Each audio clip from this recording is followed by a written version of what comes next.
देखो एक्चुअली दो क्वेश्चन मिलाकर एक क्वेश्चन आपको ये दिख रहा होगा और ये दोनों को मिलाकर एक क्वेश्चन बनाया। ये एनसीईआरटी का क्वेश्चन है 6 नंबर 1.1 का। देखो क्या है 7 इंटू 11 इंटू 13 प्लस 13, ये एक क्वेश्चन है। और ये तो पहले हम लोग इसको सॉल्व कर रहे हैं कि क्या ये कंपोजिट नंबर है। और मैंने आपको बताया था कि कंपोजिट नंबर वो होता है जिसका फैक्टर 2 से अधिक है ना। ठीक, तो देखो 7 इंटू 11 इंटू 13 प्लस में 13 जो इंटू में होते हैं ये एक टर्म है। देखो और ये एक टर्म है, दो टर्म है 1 2। इंटू में जितने नंबर इंटू में रहेंगे सारे को ये वन टर्म कहा जाएगा। जैसे ही बीच में ऑपरेशन प्लस और माइनस का हो जाएगा तो वो टर्म चेंज हो जाएगा। जैसे कि 3 इंटू 2, क्या मैं कितनी टर्म बोलूँगा तो 1 टर्म होगा। इंटू 5, इंटू जब तक रहेगा 1 टर्म होगा। जैसे ही प्लस लगा 5 तो ये 1 टर्म, ये 2 टर्म। ओके, इंटू 4 तो ये भी 1 टर्म 2 टर्म। तो टर्म जो चेंज कर रहा है, डिवाइड कर रहा है, वो कौन है? प्लस है। तो समझो एक्चुअली में 1 टर्म इसलिए बोलते हैं कि 5 2 जा 10 और इसका वैल्यू क्या है तो आंसर है 30, जिसको हम लोग इस टाइप से लिख रहे हैं प्राइम फैक्टर के। ओके, तो देखो अगर ये 2 टर्म है तो यहाँ से मैं कॉमन ले सकता हूँ 13। ओके, 7 इंटू 11, 7 इंटू 11 और यहाँ से 13। ओके, और यहाँ से भी 13 वजह 13 कॉमन निकल गया, ले लिया मैं 13 कॉमन, तो 1 ही बचेगा इसके जगह पर। ठीक, अब देखो 13 11 7 जा 77 और इंटू 1 मतलब 77 ही होगा प्लस 1 13 और ये ब्रैकेट है तो कुछ नहीं होता है तो इंटू होता है 78। अब देखो प्राइम फैक्टर क्या होता है, जैसे कि 2 3 5 ये प्राइम फैक्टर है। सारे का फैक्टराइजेशन कराओगे तो 2 1 जा 2, ध्यान से सुनो, 3 1 जा 3, 5 1 जा 5, कितना भी ले लो 70 ले लो तो 70 1 जा 70। इसमें फैक्टर काउंट करेंगे कितना है 1 2 1 2 1 2, सारे में फैक्टर 2 है। अगर कोई भी नंबर का फैक्टर ओनली 2 हो तो वो प्राइम नंबर होता है। अगर मोर देन 2 हो तो वो क्या हो जाता है? Composite number. देखो एक चीज़ में देखा हो कि 1 सारे में आएंगे, या प्राइम हो या कंपोजिट हो, तो अपने तरफ से 1 तो मैं लगा ही दूंगा। ओके, 1 से इंटू करने में नंबर 3 है और 1 से इंटू करोगे तो 3 ही तो रहने वाला है। बट ये जो है ये 1 भी तो फैक्टर है, कॉमन फैक्टर सारे में है। ओके, तो देखो यहाँ पर फैक्टर कितना हुआ 1 2 3, फैक्टर कितना हो गया 3, और 3 हो गया तो मोर देन 2 है। ये जो फैक्टर है इसका जो फैक्टर है कितना है? More than 2। अगर मोर देन 2 है तो इसे हम लोग क्या बोलेंगे? Composite number. ओके डन, कोई डाउट नहीं होना चाहिए। ठीक, सेकेंड नंबर क्वेश्चन देख लेते हैं। ऐसे भी 78 को भी आप तोड़ सकते हो तो बहुत सारा ऐसे भी समझ में आएगा, बट उतना क्या करना है, हमको 2 से ज़्यादा फैक्टर कर देना है। तो ये 2 फैक्टर होगा इंटू 1 तो सारे कॉमन में है तो 1 ले लेंगे। 78 को भी तोड़ोगे तो कितना हो जाएगा 3 इंटू 6 इंटू, तो 3 इंटू 2 इंटू 3 हो जाएगा, ये 78 हो गया। ये 13 पहले से है और इंटू 1 मोर देन 2, करने की ज़रूरत नहीं है, यहीं से आ जाएगा तो वो करने की क्या ज़रूरत है ना, उतना दिमाग नहीं लगाना है। ओके, अब second number question 7 into 6 into 5, second number देखते हैं। 7 6 5 into 4 into 3 into 2 into 1। Okay, और प्लस 5, देखो प्लस है तो ये एक टर्म हो गया, ये एक टर्म हो गया। ठीक है, मैं क्या कर सकता हूँ, इसमें से 5 कॉमन ले लूँगा क्योंकि दोनों टर्म में जैसे 13 कॉमन था, यहाँ देखो दोनों टर्म में 13 कॉमन था तो मैं 13 कॉमन ले लिया, तो ये दोनों टर्म में 5 कॉमन है तो मैं 5 ले लूँगा। तो बचेगा क्या, 7 इंटू 6 इंटू 1 इंटू 4, ठीक है ना, into 3 into 2 into 1 plus 1।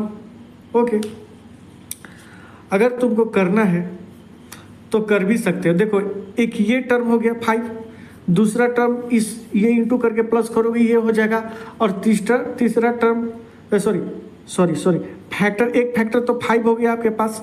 Okay, है ना, 5 हो गया, दूसरा टर्म इसका कैलकुलेशन करोगे होगा, है ना, और तीसरा 1 कॉमन है, सारे में होगा, तो तीसरा ये हो जाएगा, तो मोर देन 2 हो जाएगा। ये भी अगर करना है तो आपको ये इंटू कर लो, बट करने की ज़रूरत नहीं है, डायरेक्ट लिखो, है ना,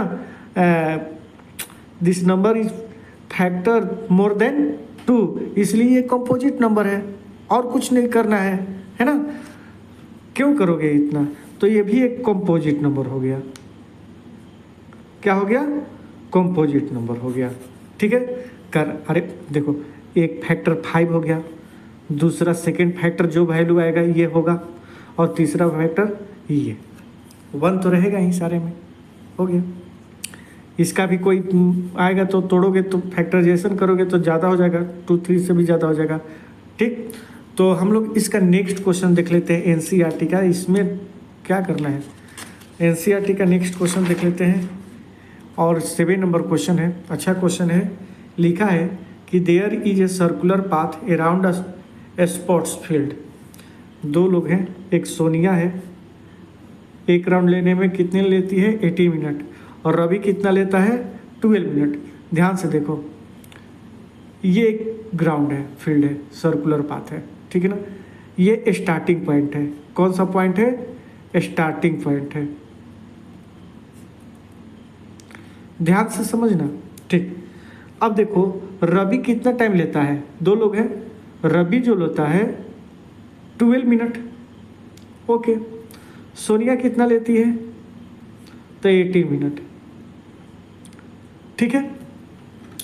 एक चीज़ आप लोग को क्लियर कर देना चाहता हूँ कि रवि जो ये राउंड दौड़ रहा है, यहाँ राउंड ले रहा है, ठीक है ना, इसमें इसको 12 मिनट लग रहा है, और सोनिया को 18 मिनट, 18 मिनट।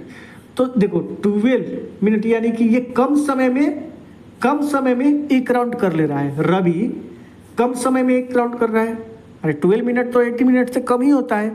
अगर वो कम समय में एक राउंड क्लियर कर दे रहा है, जाहिर सी बात है वो सोनिया से तो तेज दौड़ ही रहा है, सोनिया से तेज दौड़ रहा है, ठीक है ना, बात समझो।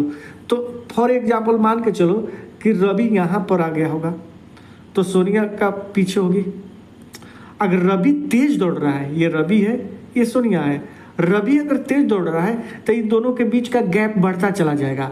कहीं एक समय आएगा कि मान के चलो कि रवि यहाँ पर आ गया, तो सोनिया स्लो दौड़ रही है, तो इसके दूरी, इसका गैप बढ़ेगा, क्या बढ़ेगा, गैप बढ़ेगा। और मान के चलो कि सोनिया यहाँ पर होगी जब रवि यहाँ पर आया होगा, ओके।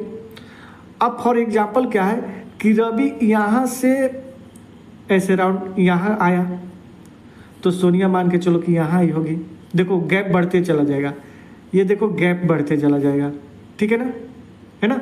रवि आया यहाँ आया होगा, तो सोनिया मान के चलो कि यहाँ आई होगी, ठीक है।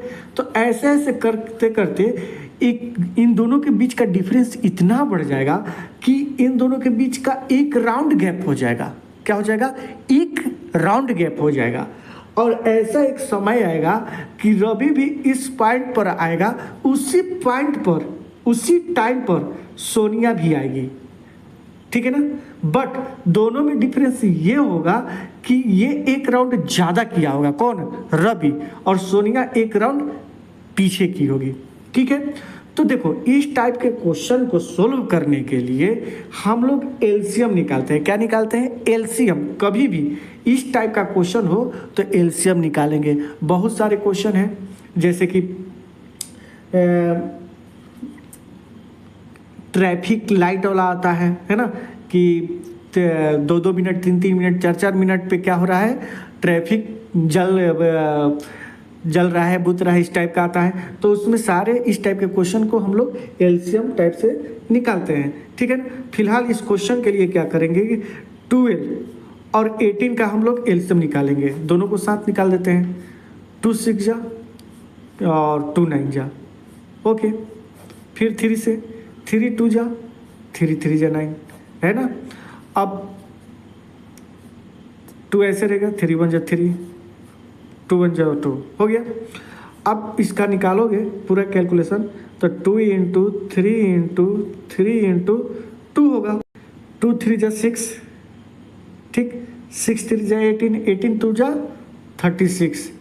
यानी कि इन लोगों को जहाँ से स्टार्ट किए थे 36 मिनट में क्या करेंगे, फिर वहीं पर पहुंच जाएंगे साथ में। क्या साथ में। अब देखो रवि को इसमें 12 से डिवाइड करवा दो तो रवि 3 राउंड लिया होगा, और सोनिया को 18 है ना, 18 से डिवाइड कर दो तो ये 2 राउंड ली होगी। बट मुझे उतना ज़रूरत नहीं है, आंसर मेरा आ गया 36 मिनट। 36 मिनट के बाद दोनों एक साथ जहाँ से चले थे वहीं पर पहुँच जाएंगे, ओके, ठीक है। तो नेक्स्ट वीडियो में हम लोग देखेंगे चैप्टर 1 का 1.2। अगर आपको लग रहा है कि मैं अच्छे से आपको समझा रहा हूँ तो प्लीज़ मेरे चैनल को सब्सक्राइब कीजिए, मेरा भी वीडियो देखिए, मैं अच्छे तरह से एक एक वर्ड में समझाऊंगा, ठीक है। तो ज़्यादा से ज़्यादा शेयर भी कीजिए। Thank you very much video देखने के लिए।